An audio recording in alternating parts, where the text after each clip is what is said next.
सोलन नगर निगम में कौन मेयर होगा और कौन डेप्यूटी मेयर, इसको लेकर बड़ा झोल चल रहा है। पार्षदों की हॉर्स ट्रेडिंग ना हो जाए, यानी उन्हें कांग्रेस अपने खेमे में ना ले जाए, इसके लिए पार्षदों को सोलन से दूर ले जाकर एक होटल में रखा गया है।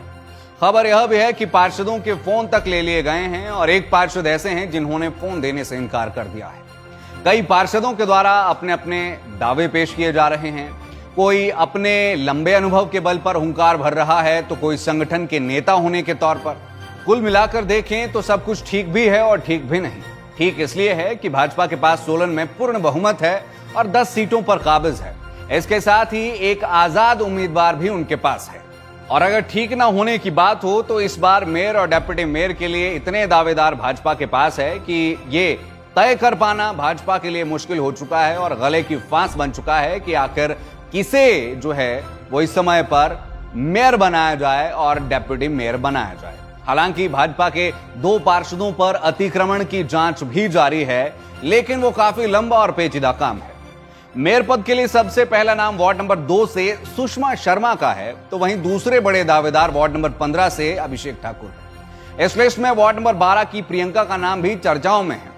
सुषमा शर्मा की दावेदारी की बात करें तो यह 4 बार की पार्षद रह चुकी है, 4 बार ये जीत चुकी है और बीते दौर में भाजपा के देवेंद्र ठाकुर को जब अध्यक्ष बनाना था नगर परिषद में, तो उस समय पर इन्होंने देवेंद्र ठाकुर की खूब मदद की थी।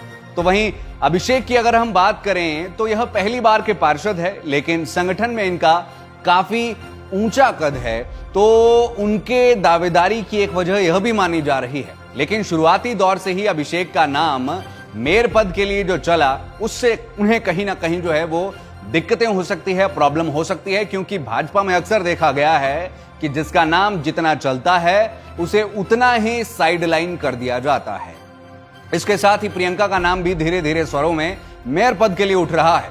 उन्हें आला कमान से सहयोग मिल रहा है, लेकिन लोकल पॉलिटिक्स और दबाव के चलते उनकी दावेदारी थोड़ी कमजोर महसूस होती है।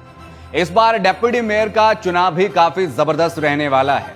इसमें 2 तरह की चीजें हो सकती है। नंबर 1, जो मेयर की कुर्सी से छिटक जाता है उसे यहां पर एडजस्ट किया जाए, या फिर भाजपा आजाद गौरव पर दांव खेल सकती है, क्योंकि भाजपा किसी भी सूरत में यह नहीं चाहेगी कि उनके हाथों से कभी भी कांग्रेस एमसी को छीन कर ले जाए।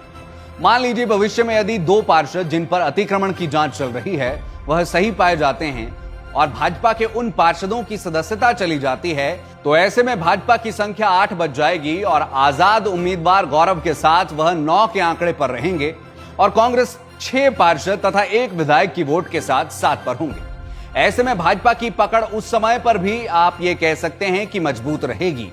तो भाजपा यहां आजाद पर भी दांव खेल सकती है। हालांकि डेप्यूटी मेयर के लिए कई दावेदार है, जैसे वार्ड नंबर 1 से नीलम, रेखा साहनी और भी बहुत सारे नाम, लेकिन भाजपा इन लोगों पर दांव खेल सकती है।